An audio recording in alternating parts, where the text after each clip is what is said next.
Donc aujourd'hui, nous sommes le 8 juillet 2017 et on va traiter d'un thème qui est la numérologie secrète de la synagogue de Satan. Tout d'abord, ce que je veux faire avant de commencer ce thème, c'est ce sont des thèmes qui attaquent effectivement le camp de l'ennemi, c'est commencer par une prière. Il faut prendre l'habitude de prier, de montrer que nous sommes catholiques, parce que quand on a la vérité, il faut le montrer. Il faut que cette vérité nous habite au plus profond de nous-mêmes et montrer cette profondeur, cette vérité, cette lumière dans la joie, mais aussi dans la détermination de ce que nous sommes. Donc on va prier. On va faire un Ave Maria en latin, si vous voulez bien. Ave Maria, gratia plena, Dominus tecum, benedicta tu in mulieribus, et benedictus fructus ventris tui, Jésus, Santa Maria, Mater Dei, ora pro nobis peccatoribus, nunc in hora mortis nostra. Amen. Au nom du Père, du Fils et du Saint-Esprit, ainsi soit-il. Amen. Donc je vous remercie d'être venu pour cette conférence qui va porter sur un thème qui est peu courant, que beaucoup de gens connaissent, mais qui n'a jamais été réellement étudié, qui s'appelle donc la numérologie secrète de la synagogue de Satan, tout simplement parce que nous sommes dans un monde où, comme il n'y a plus Dieu, comme il n'y a plus la vraie foi, comme ce monde est guidé par une élite politique qui est sataniste, il faut dire les choses,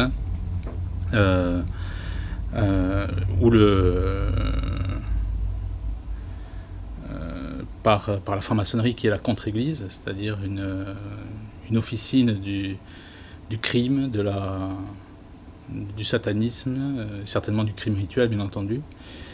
Donc oui, ce que je voulais dire, comme on n'a plus la vraie foi, on est bercé, je dirais, par cette élite sataniste qui nous dirige, est bercé par le monde de la superstition. Quand il n'y a pas la vraie foi, quand il n'y a pas le Christ, on n'est pas libéré et nous sommes liés à toute forme, on va dire, de connaissances, de fausses connaissances, de fausses lumières superficielles, et la numérologie entre en plein dedans. Donc on va véritablement voir ce que signifie le nombre 11, le nombre 13, le nombre 23 aussi, et puis les dérivés, 111, etc. Voir comment ils ont été utilisés dans l'histoire, puisque là je fais un clin d'œil par rapport à l'actualité. On n'est pas sans ignorer que on veut maintenant présenter 11 vaccins obligatoires. 11. Alors on ne peut pas toujours expliquer les choses par le fait du hasard, et on va voir que ce nombre 11 pour les obligations vaccinatoires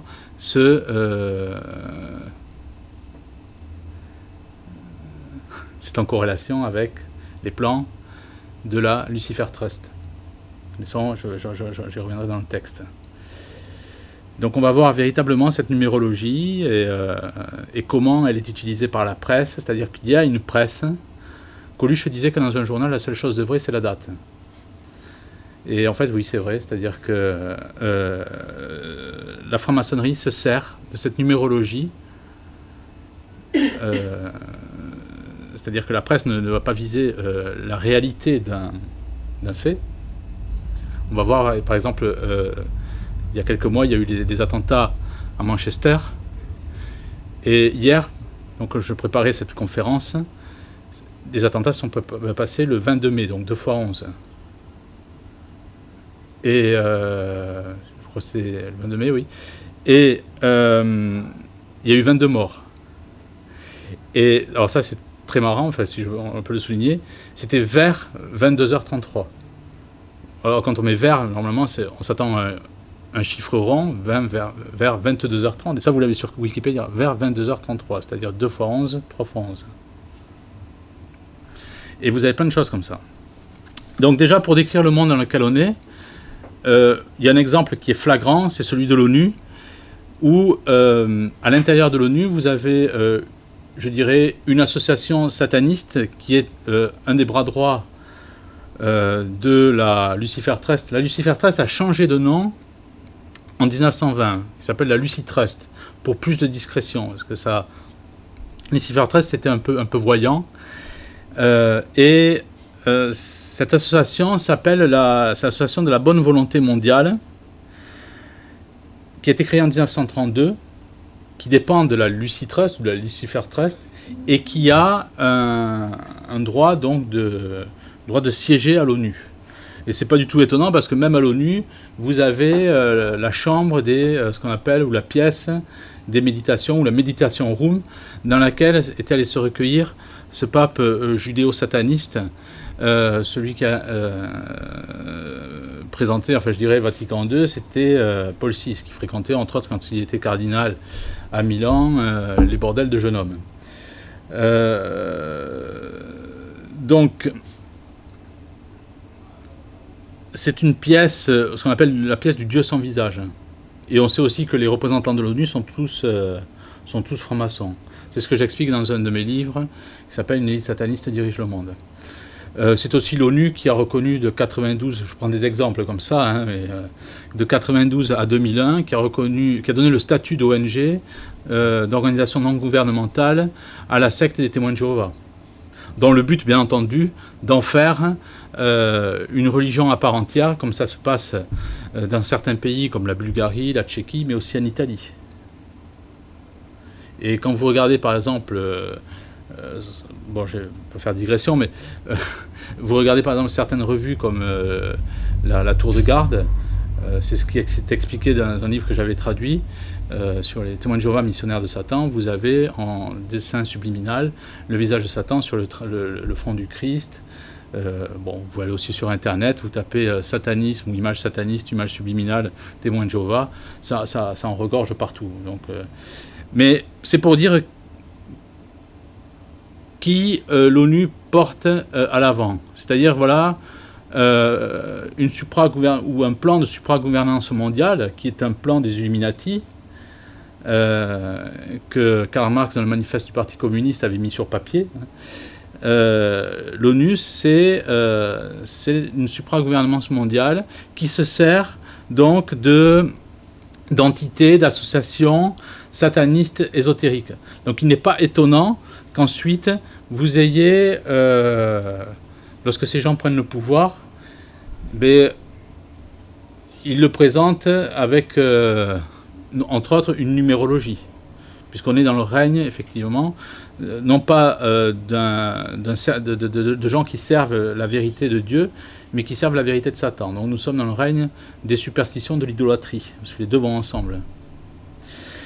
Alors l'origine de tout ça, ça vient de la captivité en Égypte du peuple juif de 1876 à 1446 avant Jésus-Christ, où l'élite, donc l'élite juive, a pris connaissance donc de l'ésotérisme, je dirais, en Égypte.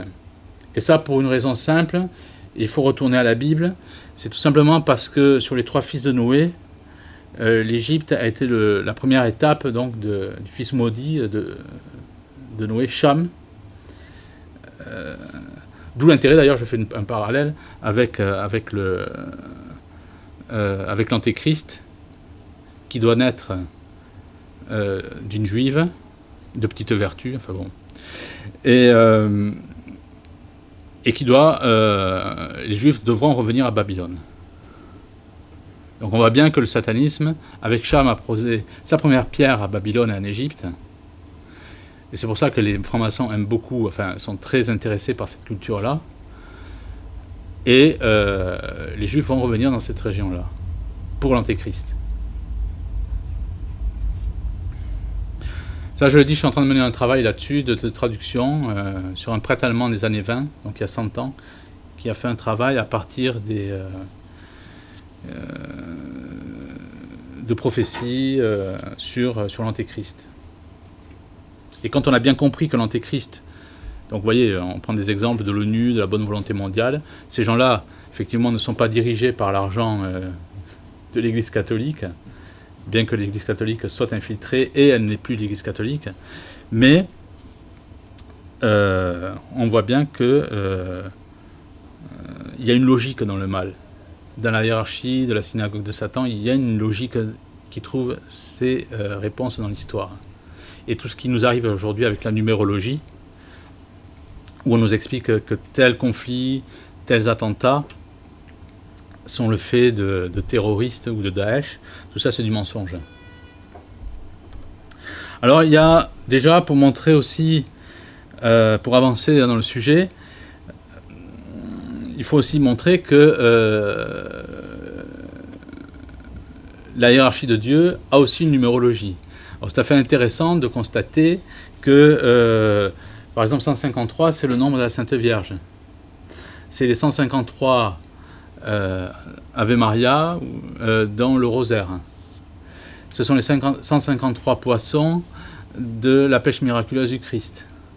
Ce sont les 153 jours qui séparent la première, sur les 5 apparitions, la première apparition de la Sainte Vierge à Fatima le 13 mai, de la dernière le 13 décembre. Il y a 153 jours. Et vous avez aussi dans l'Ave Maria, en latin, 153 lettres. Donc il y a une récurrence comme ça. Et comme, pourquoi j'explique, bon, j'aurais pu, il y a plein d'autres chiffres, hein, mais le 153 est très intéressant parce qu'il est le chiffre de Marie et Satan copie Dieu.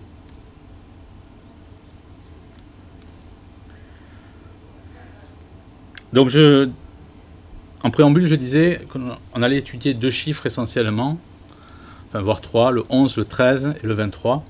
Le 23 va nous amener sur la dernière élection présidentielle. Alors le 11 et le 13, pourquoi le 11 ?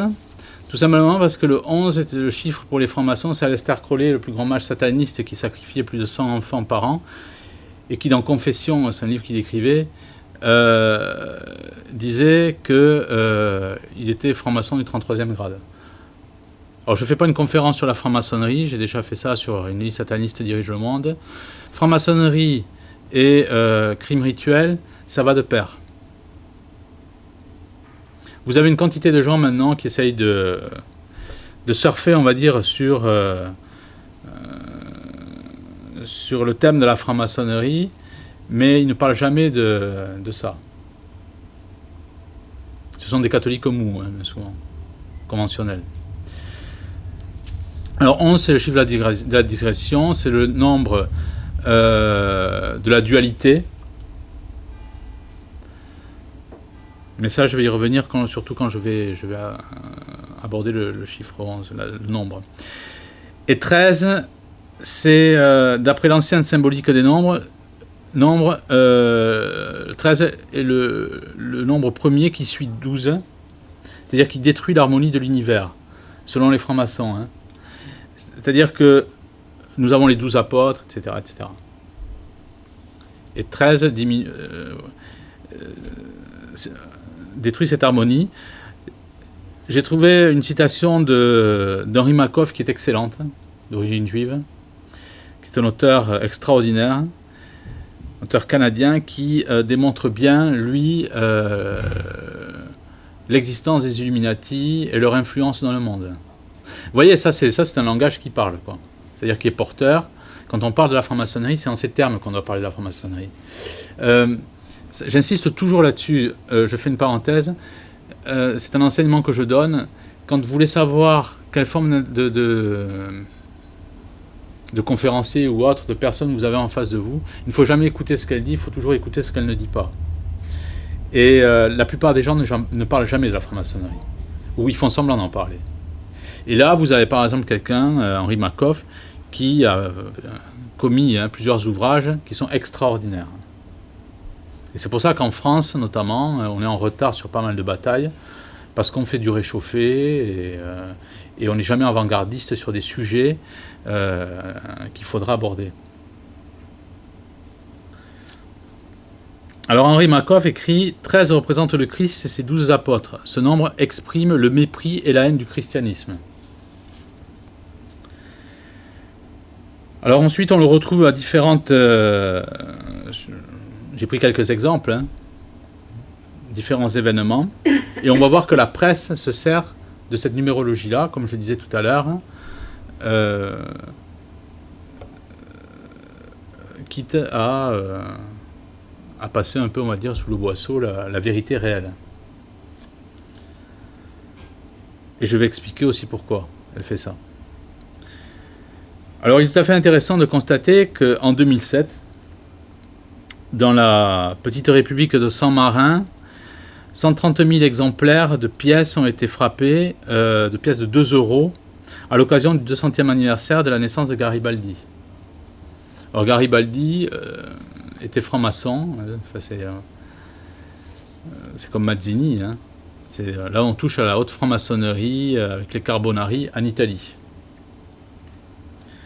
Et on peut dire que même Garibaldi était sataniste, puisqu'il y avait, je reprends dans ce livre par exemple, une traduction d'un poème qui est écrit à Satan par les républicains italiens à l'époque de Garibaldi. Nous constatons aussi l'existence de cette numérologie avec le Vatican, notamment le dernier pseudo-pape, François, c'est-à-dire les faux papes de Vatican II. Hein. Alors François est élu pape le 13 mars 2013. Et il a été intronisé le 19 mars 2013, qui est la date d'exécution, donc d'exécution à mort, hein, de Jacques de Molay, le chef des Templiers. Alors quand vous savez que, par exemple, l'ordre des Templiers ou la franc-maçonnerie templière est vraiment profondément anti-catholique, à tel point même où il y a des blasphèmes d'hostie, où on va même jusqu'à prêter vengeance sur Jacques de Molay à arriver à un certain grade, où on crache sur la croix, etc. etc.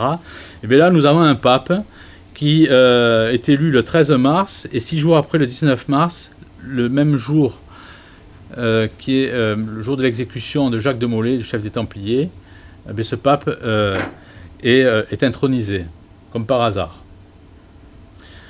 Comme par hasard.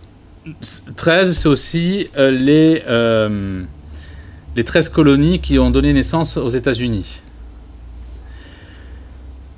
Nous retrouvons aussi 39 signataires de la Constitution américaine, où 13 des signataires étaient francs-maçons. Alors je fais, là aussi il y a une précision à apporter, le rédacteur principal de la Constitution américaine, c'est Benjamin Franklin. Et dans les années 90, à Carven Street, à Londres, lorsqu'on a rénové une de ces maisons qu'il occupait, on s'est rendu compte qu'il y avait des cadavres de gamins dans les fondations. Et Benjamin Franklin était un membre de la loge à Paris des 9 Sœurs que fréquentait l'esclavagiste Voltaire, parce que Voltaire a fait sa fortune sur l'esclavage. Et en même temps, Benjamin Franklin était membre, et ça je le sors du Time, c'est-à-dire d'une presse, cette fausse presse, mais qui a quand même pignon sur rue, pour les gens qui ne pensent pas. Il y a eu comme ça, c'est-à-dire qu'on a présenté Benjamin Franklin comme membre du Hellfire Club, qui était un club sataniste donc en Angleterre. Et donc chez cet homme-là, on a trouvé dans sa maison dans Carven Street en Angleterre, lorsqu'on a rénové récemment, en fait, dans les années 90, et ça c'est annoncé par la grande presse aussi.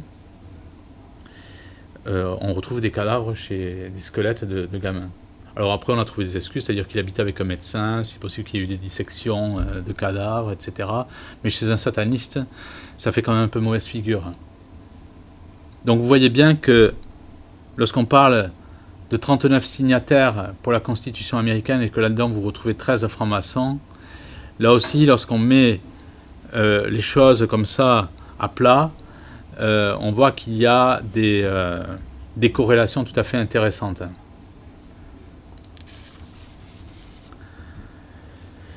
« 39 aussi, donc 39 signataires pour la Constitution américaine, c'est aussi 39 membres qui composent le cercle interne de l'organisation des Rockefeller, le Bilderberg.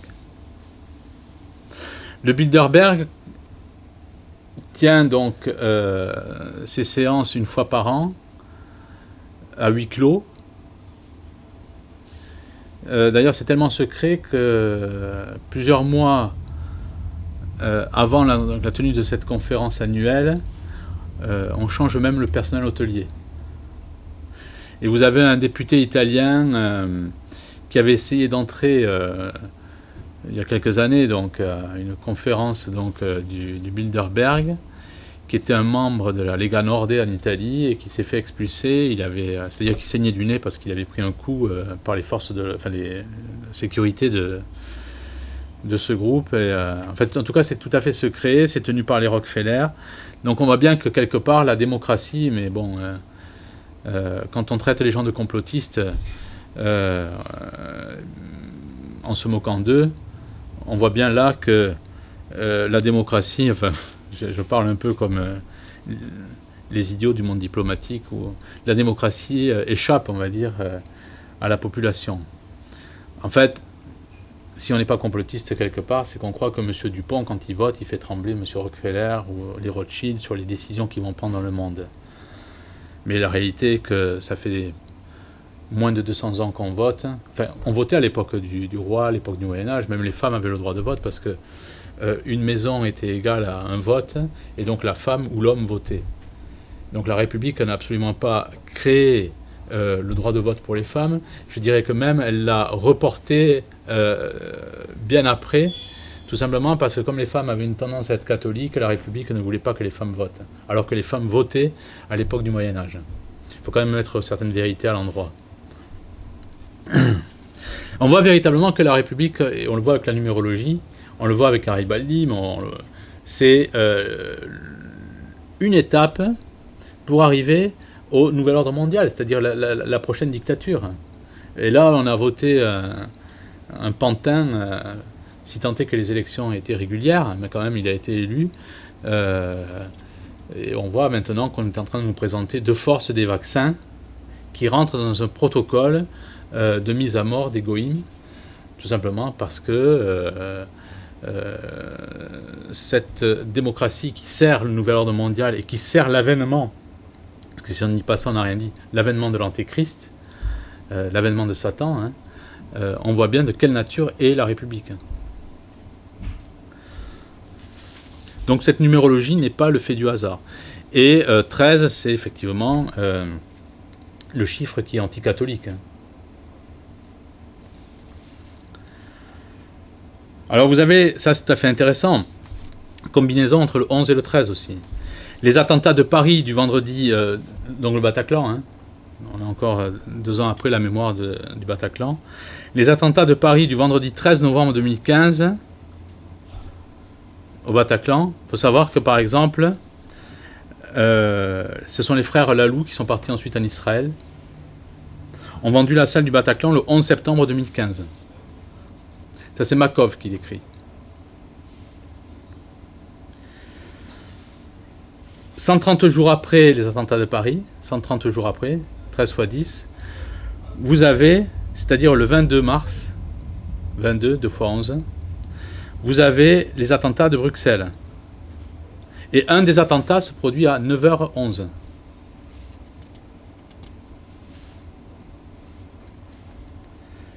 Deux mois plus tard,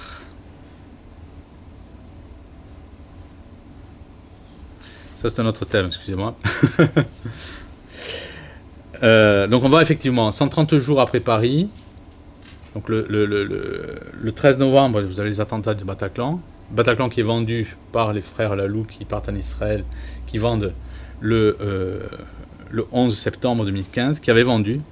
Et 130 jours après, vous avez Bruxelles, où on va vous expliquer que ce sont des terroristes musulmans. Alors quand vous avez ces chiffres-là, ça sert à quoi ?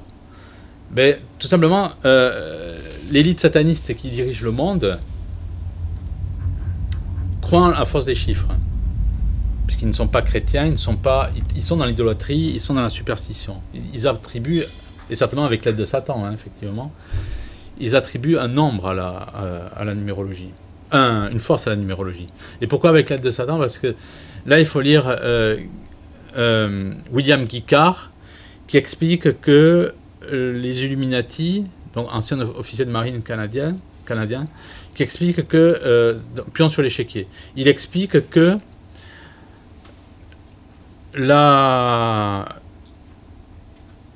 les Illuminati, William Guicard écrit ça dans Pion dans l'échiquier. Il écrit que chez les Illuminati,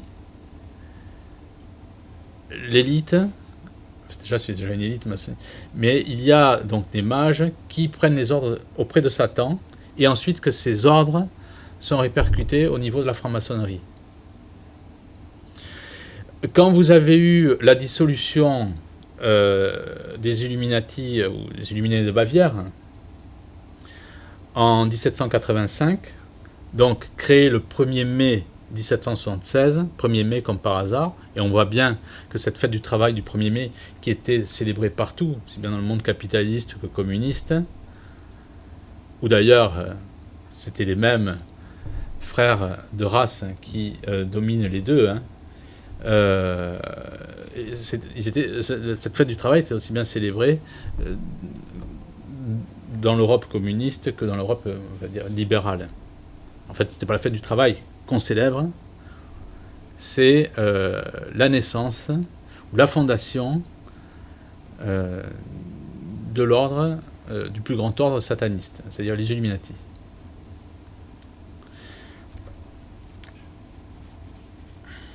Donc là, on voit bien les Illuminati qui prônaient une supragouvernance mondiale. Et quand j'expliquais, là aussi en préambule, l'ONU, ce n'est pas le fait du hasard. Si l'ONU est purement ésotériste ou sataniste, on le voit bien avec cette histoire de cette pièce du Dieu sans visage.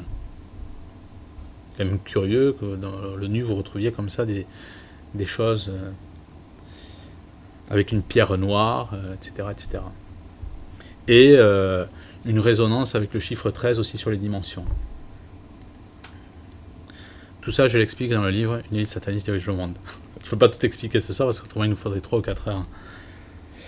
Alors la presse utilise effectivement ces chiffres. Vous avez par exemple le 13 août 1978, lors d'un attentat à la bombe visant un centre administratif de Beyrouth, la presse communiqua qu'au moins 175 personnes, donc le 13 août ils annonçaient ça, 1978, 175 personnes furent tuées. 1 plus 7 plus 5, 13.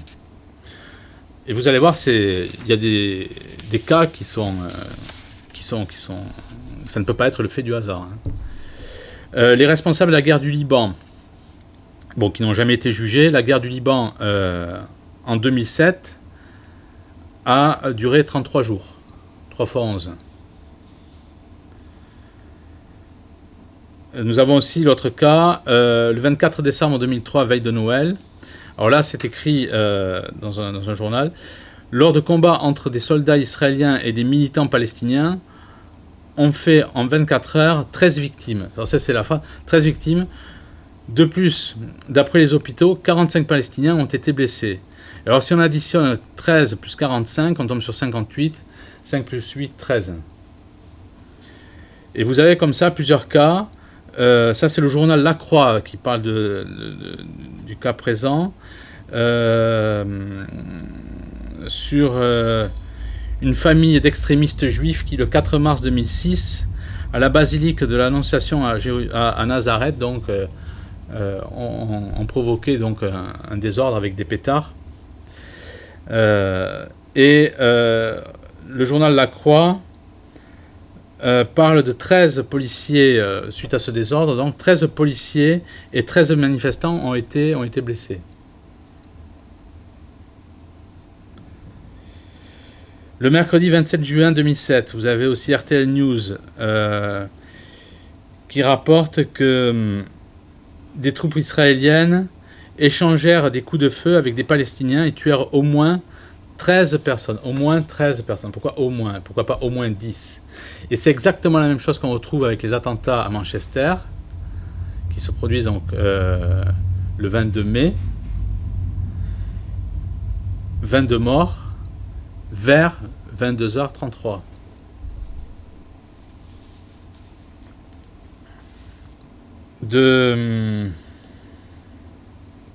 Toujours pareil, de heurts en Israël. Le nombre des victimes du côté palestinien était au moins de 1300 tués et de 5300 blessés. Alors, si on regroupe les chiffres, ça fait 13 plus 53, ça fait 66. Israël a enregistré la mort de 10 soldats et de 3 civils. Toujours dans ce même article. 10 soldats, 3 civils, c'est-à-dire 10 plus 3, 13. Et dans le monde des affaires, c'est exactement la même chose. Vous avez par exemple un communiqué du 7 novembre 2007 par les deux géants de la télécommunication Nokia et Vodafone qui annonce, ça c'était voilà, donc du 7 novembre 2007, le groupe Nokia, c'est ce qu'ils mettent sur leur carte de visite, le groupe Nokia compte dans le monde 230 millions de consommateurs, 230 millions, on retombe sur les 23, qui est le chiffre ultime des formations qu'on va voir à la fin. Donc 230 millions de consommateurs dans 130 pays et emploie 130 000 collaborateurs. Tout ça, c'est dans le livre, la numérologie secrète de la synagogue de Satan, avec chaque fois l'adresse du site où tout est bien référencé, etc., etc. Là, à ce niveau-là, ce n'est pas le fait du hasard. AXA, qui existe depuis 1839, AXA que tout le monde connaît, bien sûr, compte un chiffre d'affaires, alors tout ça sur un site, sur le site d'AXA, un chiffre d'affaires de 6,6 milliards d'euros en 2002. AXA compte 130 000 collaborateurs dans environ 60 pays, 50 millions d'assurés, etc., etc. Et je dénombre comme ça aussi plusieurs groupes. Vous avez ça exactement pareil avec la statue de la liberté, qui a une puissance de 13 000 watts. Vous avez ça aussi avec les anciennes World Trade Center, qui avaient une surface de bureau de 13 millions de pieds carrés. Alors vous avez une presse qui fait fi en fait de la vérité d'un événement pour donner une résonance ésotérique. Et vous avez la même chose dans les affaires. Alors j'aurais pu développer, je le fais dans le livre, sur les francs-maçons. C'est tout à fait intéressant de voir que pour deux populations différentes, les francs-maçons disent, à 10 ans d'écart, qu'en Allemagne, vous avez 130 000 francs-maçons, et on retrouve exactement le même chiffre de 130 000 francs-maçons en France, donc en Allemagne et en France. Et ils disent que la franc-maçonnerie est implantée dans 130 pays. Tout ça, c'est référencé, vous avez plein de choses comme ça. Effectivement, il faut dire les choses à un certain moment, on a affaire à des tarés. Mais ça montre réellement que quand vous n'êtes pas dans le domaine de la vérité, vous tombez dans le domaine des superstitions et il est sûr que dans ce domaine-là, vous n'allez pas devenir un homme libre, je veux dire. Et donc vous allez devenir un névrosé, un taré. D'ailleurs, c'est ce qui mène ces gens-là au crime rituel.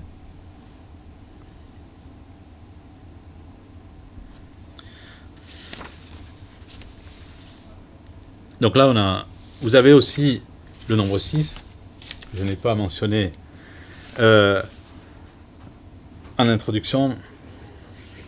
Mais par exemple, si on peut faire transition entre le 13 et le 6, sur le code barre, par exemple, sur les prix, c'est pour ça que sur mes livres, vous n'avez jamais de code barre. Le code barre, c'est 13 barres. Et avec 3 barres, on représente le 666.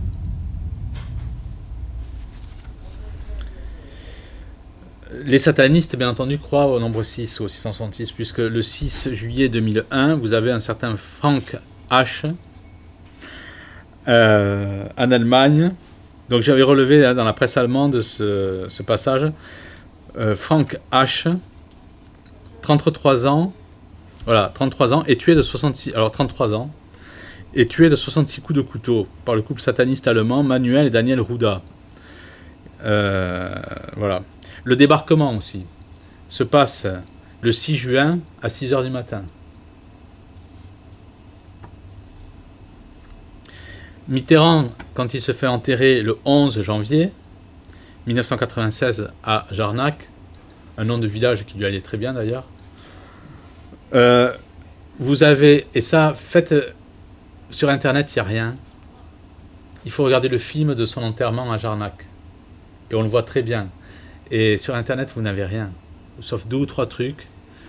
Donc j'ai fait ma recherche pendant plus d'1 heure, j'ai cherché la vidéo et j'ai fini par trouver. Donc je l'ai mise en référence sur le bouquin.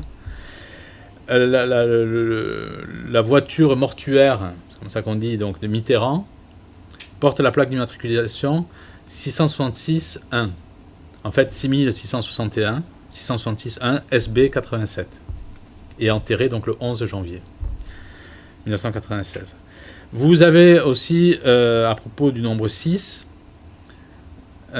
cette histoire avec le tribunal soi-disant indépendant pour juger les coupables de crimes de guerre en Yougoslavie. Enfin, c'est une mascarade, on le sait bien, mascarade de la synagogue de Satan, mascarade maçonnique, où Slobodan Milosevic, où je précise que d'ailleurs son avocat a toujours été convaincu, y compris sa femme, qu'il a été assassiné, a été l'objet donc de 66 chefs d'accusation. 66, vous le retrouvez partout. Donc là, c'est un livre que je lis sur un prêtre en Allemagne. On le verra suffisamment tôt quand j'aurai fini de le traduire. Qui a travaillé sur l'Antéchrist dans les années 20 et qui explique que le mot de Antéchrist traduit en grec donne la résonance de 666. Et il explique la même chose avec Mohamed traduit en grec, Mahométis donne exactement le nombre 666.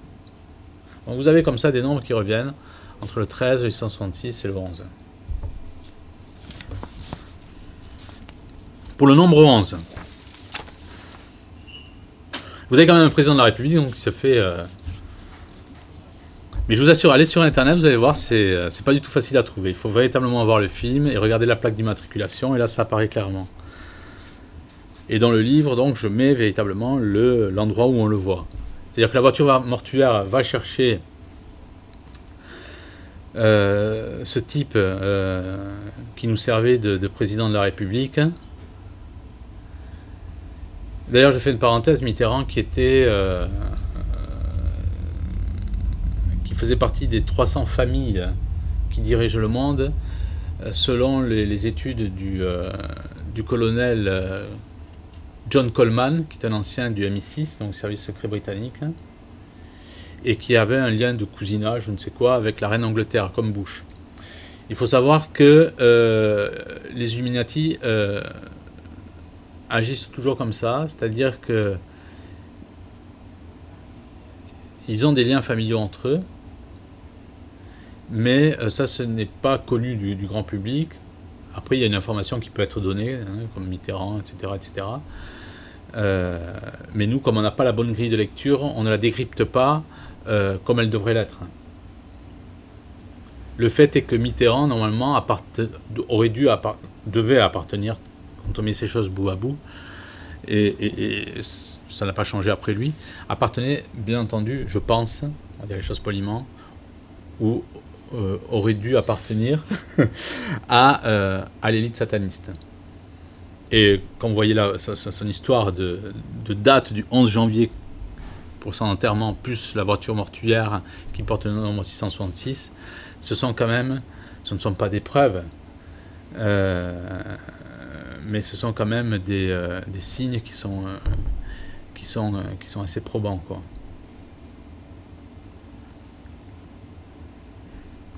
Donc le nombre 11, Aleister Crowley donc explique, qui est le mage sataniste contemporain, franc-maçon,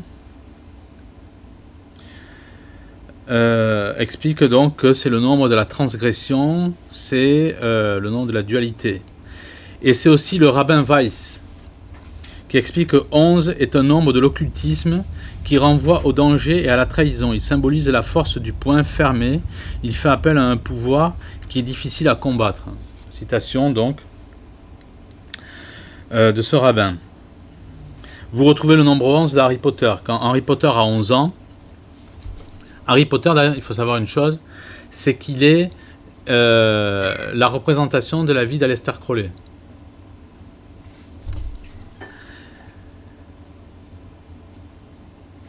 C'est-à-dire, Aleister Crowley vient d'une famille qui était présente comme une famille très stricte, anglicane, etc., si j'ai bonne mémoire. Et là, c'est la même chose avec Harry Potter. Un garçon qui souffrait d'avoir une famille adoptive qui était extrêmement rigoriste. En tout cas, Harry Potter a 11 ans, et dans le film, il est indiqué que Harry Potter choisit une baguette en bois de houx de 11 pouces de long. Vous avez comme ça des signes à chaque fois. William Morgan. La franc-maçonnerie assassine toujours les gens qui s'opposent à elle. Et là, vous avez un assemblage entre le nombre 11 et le nombre 13. C'est avec William Morgan, qui avait été le premier aux États-Unis à divulguer les rites initiatiques de la franc-maçonnerie. Donc le 11 septembre 1826, William Morgan est kidnappé et il est assassiné le 13, c'est-à-dire 2 jours après, le 13 septembre 1826, par 3 francs-maçons. Et ça, c'est un signe qu'on retrouve aussi, les 3 francs-maçons, assez souvent. Quand il y a eu l'assassinat de Kennedy un 22 novembre,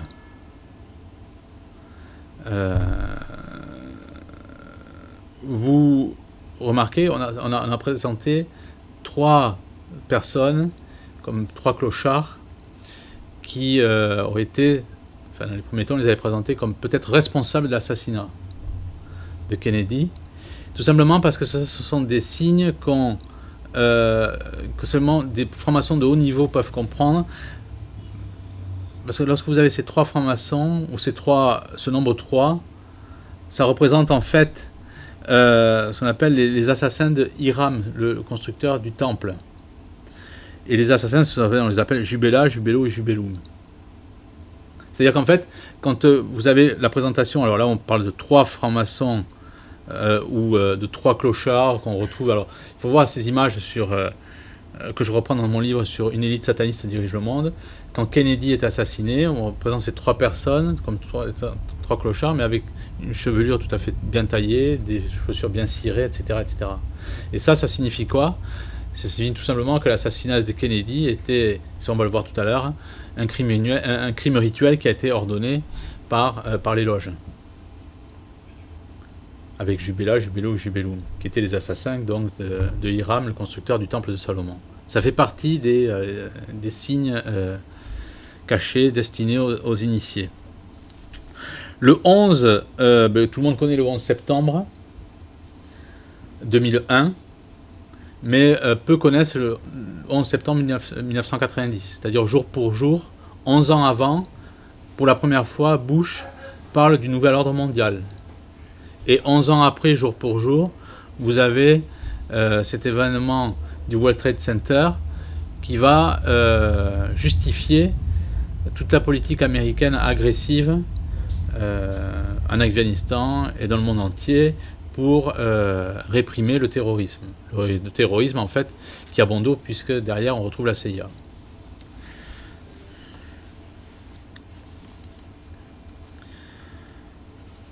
Le 11 septembre 1922 commença le mandat britannique aussi pour la Palestine. Vous avez plusieurs dates comme ça.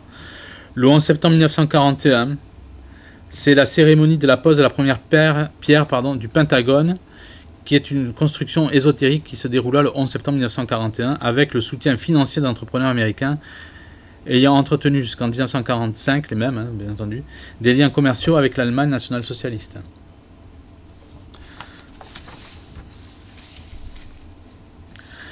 Le 11 septembre est tout à fait intéressant parce que quand vous prenez le 11 septembre et que vous allez jusqu'à la fin de l'année, vous avez 111 jours.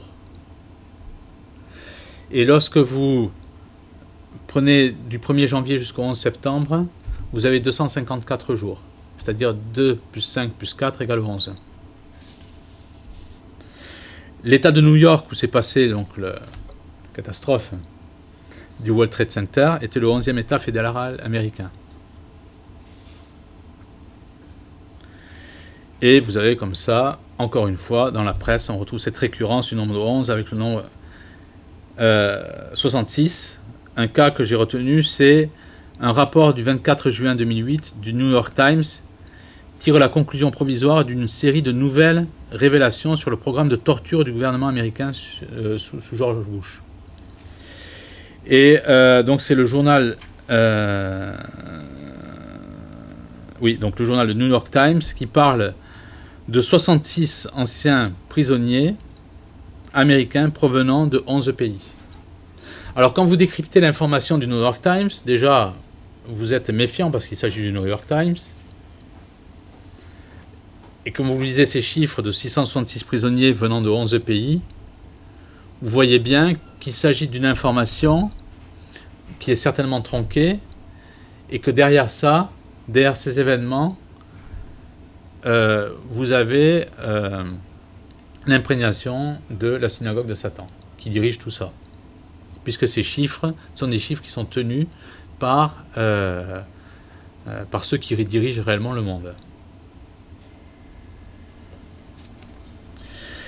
Alors, vous avez aussi, je parlais tout à l'heure du faux pape François, mais après la mort de Jean-Paul Ier, qu'on a embaumé dès les premières heures d'ailleurs, hein, comme ça il n'y avait aucune autopsie qui était possible, qui est mort le 28 septembre 1978, il est intéressant de constater que Jean-Paul II, qui était son successeur, 111 grands lecteurs se sont réunis donc, pour les lire.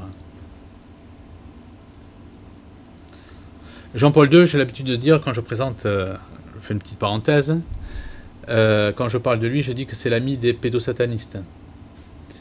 C'est lui qui a décoré en 1980, il faut le savoir, Jimmy Savile. Jimmy Savile, qui était le grand ami du prince Charles en Angleterre, qui se faisait embaucher gratuitement dans les hôpitaux pour violer les cadavres. Voilà qui fréquente le prince Charles. Et ça n'a pas changé parce que le prince William, à l'heure actuelle, aurait été un ami, on dit ça comme ça, parce que maintenant, d'un certain Ed Epstein, qui a des îles, etc., un milliardaire, qui est impliqué dans l'histoire de pédosatanisme, et qui d'ailleurs, parce que c'est jamais le fait du hasard, est un grand financier du darwinisme. En tout cas, Jean-Paul II a 111 électeurs. Oui, et donc il était un ami donc, de Jimmy Savile, qui décore de l'ordre de Saint-Grégoire, ami de la famille Solvay, qu'on retrouve en plein cœur de l'histoire du Trou. Famille Solvay qui a racheté le château des Amerois, où les vidéos qui traitent de ce sujet sur Internet disparaissent. Le château des Amerois. Solvay, famille qui est retrouvée au cœur de la famille du Trou, qui a fait sa fortune dans l'invention du Prozac. Et qui a acheté, je pense que c'était à la fin du 19e siècle, qui a acheté le château donc, des Amerois à la famille du comte de Flandre. C'est un château qui a été impliqué dans des histoires de crimes rituels, dans l'histoire du Trou. D'ailleurs, je fais là aussi une parenthèse à la parenthèse.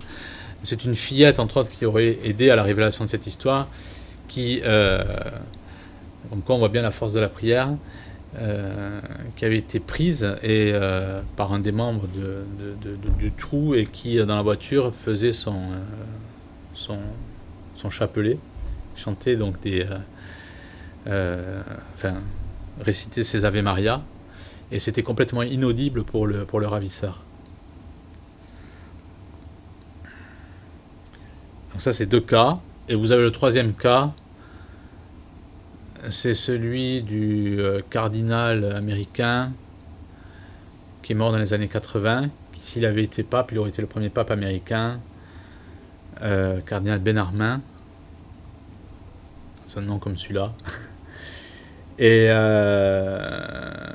donc il était un homosexuel notoire, etc., voire plus, quoi. Donc voilà qui était, et il avait été placé donc, comme cardinal de Chicago par Jean-Paul II. Donc les grands amis de Jean-Paul II, ça c'est écrit dans un de mes livres qui s'appelle Pédosatanisme et franc-maçonnerie. Ce sont les pédosatanistes. On est en plein, en fait, dans ce que 12 ans avant Lourdes, vous avez en 1846 la Salette. La Salette dit l'antéchrist régnera à Rome, on est en plein dedans, quoi. C'est pour ça que je suis un peu étonné, hein. Autant j'ai beaucoup de respect pour les prêtres de la Fraternité Saint-Pédis, ce sont des prêtres hors normes en termes de qualité, mais j'ai beaucoup de, comment dirais-je, de méfiance envers la hiérarchie, et on le voit bien encore avec l'abbé de la Roque qui a été exclu, hein, qui a été envoyé même aux Philippines, à un temps où il faut lutter contre l'antéchrist. On voit effectivement par un tel comportement de Monseigneur Fellé que cette envie de collaborer avec le Vatican, et quand on voit qui est le Vatican, et encore je ne dis rien, hein, on voit par cette attitude que ces gens-là mangent avec une cuillère de moins en moins longue avec le démon. Il faut aller à la Fraternité Saint-Pédis parce que c'est la vraie messe, les prêtres sont excellents. Mais surtout, il ne faut pas se taire parce que les gens qui dirigent la Fraternité Saint-Pédis, je ne sais pas s'ils sont réellement catholiques. Ils sont habillés de manière catholique. Vous avez aussi Louis II de Bavière, qui était un roi qui était très catholique, assassiné, enfin on dit suicidé, mais assassiné, j'explique tout là aussi dans le livre, sur comment son assassinat s'est déroulé. En tout cas, c'est le 13 juin 1886, le 111e anniversaire après la création des Illuminés de Bavière.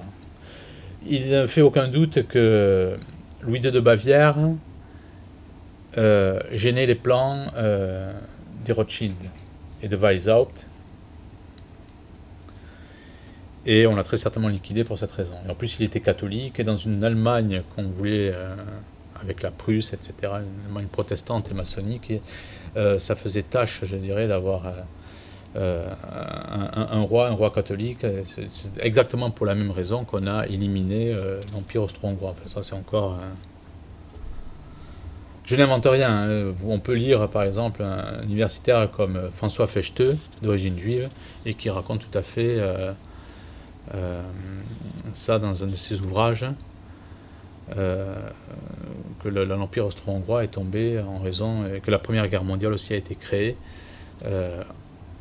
par la franc-maçonnerie. Nous constatons également le nombre 111 avec les deux plus grandes tragédies aériennes des deux dernières décennies. C'est-à-dire que le 2 septembre, donc 2 septembre, 2 plus 9, 11, déjà. Alors je vais expliquer sur les 11 jours. Hein. Mais le 2 septembre, hein, vous avez premier attentat, donc. Alors c'est un McDonnell Douglas MD-11 de Swissair, vol 111, qui fait New York-Genève, et qui s'est écrasé au large de Peguiscove, ou Couve, en Nouvelle-Écosse, au Canada. Et là, on met 215 passagers et les 14 membres d'équipage furent tués. C'est-à-dire 215, si vous faites le total, 215 plus 14, vous avez 13. Alors, c'est un MD-11 de la Swissair, vol 111, et ça se passe le 2 septembre 1990, 2 septembre, 2 plus 9, 11. Et 111 jours après, c'est les deux plus grandes tragédies aériennes. 111 semaines après,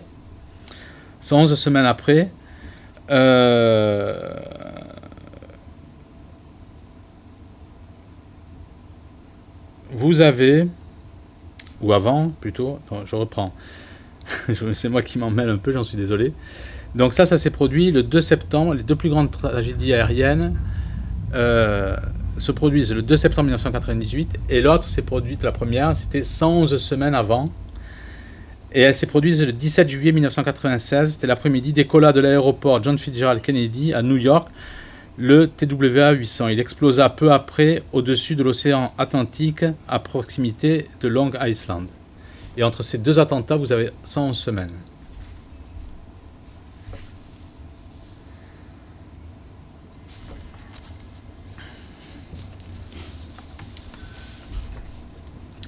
Vous retrouvez aussi le nombre 11 avec la mort de Yasser Arafat. Par exemple, Yasser Arafat décède le 11 novembre 2004 à 3h30, 33, déçu d'une hémorragie cérébrale. Je vous parlais effectivement de l'attentat de Manchester, donc j'y reviens pas, le 22 mai vers 22h33, avec 22 morts. Ça, j'avais fait le calcul quand il y avait eu l'attentat à Nice. L'attentat à Nice, donc, s'est produit un 14 juillet. C'était en 2016, si j'ai bonne mémoire. Et c'était 227 ans après le 14 juillet 1789. Je m'étais arrivé comme ça à faire, je m'étais amusé à faire certains calculs, j'étais tombé sur des nombres assez intéressants. Et vous avez, sur le nombre 11, le plus récent, hein, c'est sur les 11 vaccins qu'on veut nous imposer. C'est-à-dire qu'il y en avait 3 vaccins infantiles, et maintenant on veut l'augmenter de 8 pour le passer à 11. Alors quand vous avez la bonne grille de lecture sur les gens qui dirigent le monde, qui sont réellement des francs-maçons et des satanistes, vous comprenez il y a une logique derrière tout ça. Si vous êtes un peu, vous avez le nez creux, je dirais, de manière un peu simple, enfin de manière schématique. Si vous avez le nez creux avec la numérologie et que vous voyez 11 vaccins, normalement vous allez tilter. Et vous allez donc en plus tilter que vous savez que la Lucifer Trust dans les années 20 prônait ce qu'on appelle la destruction de l'humanité. Ça fait partie, c'est écrit noir sur blanc, hein, et donc il siège par la Lucifer Trust, comme je disais tout à l'heure, qui siège par l'intermédiaire de l'association de la bonne volonté mondiale à l'ONU. Je ne vais pas revenir sur ce que j'ai dit sur l'ONU, mais vous voyez que dans tout ça, il y a une logique. Il y a une logique, et ces 11 vaccins, personnellement, quand j'y vois effectivement ce nombre, avec la grille de lecture qui est la mienne, je comprends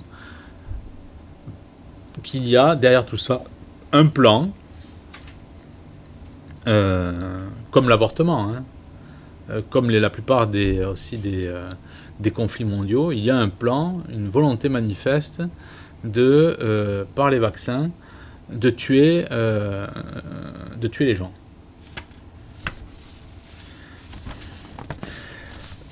Vous avez le nombre 11, alors là, accrochez-vous, avec Nuremberg. Alors Nuremberg, tout le monde connaît, c'est sur les méchants, hein, les atroces personnes de la Seconde Guerre mondiale, enfin bon, c'est sur les condamnation donc des dirigeants de l'Allemagne nationale-socialiste. Et là, on tombe sur, par exemple, le jugement fut donné après 218 jours d'audition, de 1-8-11, il y a eu 236 témoins, 2 plus 3 plus 6, 11, qui ont été écoutés pendant 11 mois, et qui ont produit 5330 documents, 5 plus 3 plus 3, 11, sur 11 accusés. Lorsque Ribbentrop, donc, après ce procès de Nuremberg, va être condamné à mort, Ribbentrop emprunte 13 marches. Et lorsque la trappe s'ouvre, parce qu'il est pendu, hein, il est 1h12, c'est-à-dire 1 plus 12, 13. Et il est intéressant, d'ailleurs, le bourreau de Ribbentrop s'appelle John Woods, qui est d'origine juive. C'est un nationaliste hongrois qui a déclaré que, à Nuremberg, la plupart des... le tribunal de Nuremberg était constitué pour les 3/4 de juifs. Et l'exécution donc, des condamnés de Nuremberg était un crime rituel kabbaliste. Dans son livre Witness to History, l'écrivain révisionniste Michael Walsh expose que les condamnés furent exécutés la nuit de la fête juive de Hoshana Rabbah. Alors c'est tout à fait intéressant parce qu'en introduction, je vous ai dit ce qui s'était passé sur la captivité des Juifs en Égypte, sur l'ésotérisme, etc. Il écrit aussi que le journal American News Service annonça dans la nuit du 16 octobre 1946 à 2h45, donc 2h45, 2 plus 4 plus 5, 11, donc ça c'est Michael Walsh qui l'écrit, que 11 membres du gouvernement allemand vaincus mais élus légalement furent exécutés. Vous avez eu 11 exécutés. La nuit notamment de la Hoshana Rabbah. Excusez-moi pour l'hésitation de la... Je n'ai pas trop l'habitude, c'est pas ma culture, le judaïsme. Et j'en suis fier. Voilà. Vous avez aussi le nombre 23. C'est le... Comme on parle de judaïsme, justement, nous avons une pensée particulière pour Simone Veil.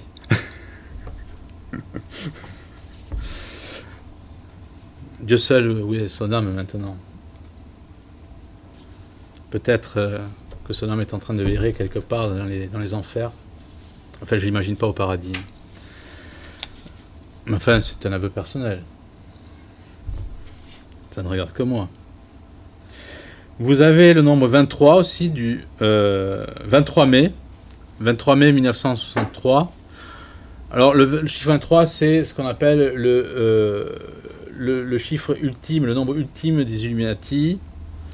Le 23 mai 1963, se sont regroupés des milliardaires pour prendre la décision de l'assassinat de John Fitzgerald Kennedy. Le 23 mai. L'assassinat s'est passé le 22 novembre. Donc 2 fois 11 plus 11, 33. Tout à fait intéressant de constater, ça c'est ce que je mets dans mon livre, pas le dernier, mais sur Une élite sataniste dirige le monde. L'assassinat se passe sur le 33e parallèle nord, donc à Dallas, à Dealey Plaza, qui est l'emplacement du premier temple maçonnique de Dallas. Ce lieu s'appelait auparavant Bloody Elm Street, qui veut dire rue de l'orme sanglant. Sa tête fut déchiquetée, donc ça c'est ce que j'écris dans le livre Une élite sataniste dirige le monde.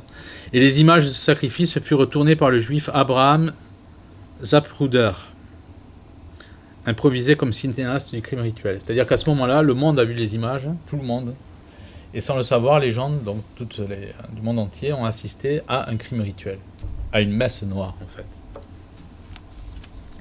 Le nombre 23, vous le retrouvez aussi dans la dernière élection présidentielle, qui est une mascarade manipulée par les Illuminati. Vous le retrouvez, 23 avril, c'est le premier tour de l'élection présidentielle. Et tout de suite, les deux candidats sont annoncés avec 23%. Alors c'est marrant parce que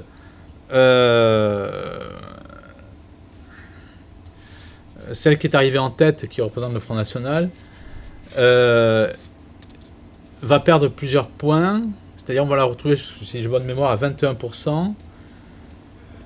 Mais c'est-à-dire que vous avez 4 candidats dans un mouchoir de poche avec Fillon et Mélenchon. Mais on sait déjà qui va être au second tour. Alors qu'elle va perdre 2 points par rapport à 23%.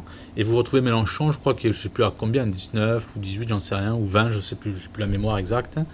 Mais en tout cas, il faut être assez fort pour dire qui va être au second tour, alors que vous avez le 3e et le 4e candidat qui arrivent dans un mouchoir de poche. Vous voyez ce que je veux dire ? C'est assez contradictoire.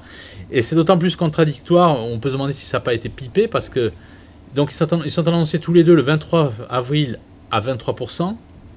Vous regardez le panneau d'affichage de Marine Le Pen et de, je ne sais plus comment s'appelle l'autre, de Macron. C'est le panneau d'affichage numéro 2, le panneau d'affichage numéro 3. Et pour le second tour, BFM, c'est une lectrice qui m'appelle ça, BFM VC. Je trouve ça tellement bien. BFM-VC, donc, à 6h54, ce qui ne pouvait pas dire 6h66, ça n'existe pas. Donc, à 6h54, ça j'ai bien révélé là, donc 5 plus 4, 9, l'inverse de 6. Macron est donné vainqueur avec 66,06%. Et Mélenchon, ça vous l'avez sur internet, c'est officiel, personne ne devinera le nombre de signatures qu'il a eu de parrainage. Je vous le donne en 1000. 666 parrainages. Et Mélenchon, c'est tout à fait intéressant. Là aussi, quand on a la bonne grille de lecture, il parle, pour le 18 mars, il parle d'une manifestation donc, qui a eu lieu à Bastille. Et il dit, non, nous n'étions pas 100 000, nous étions 130 000.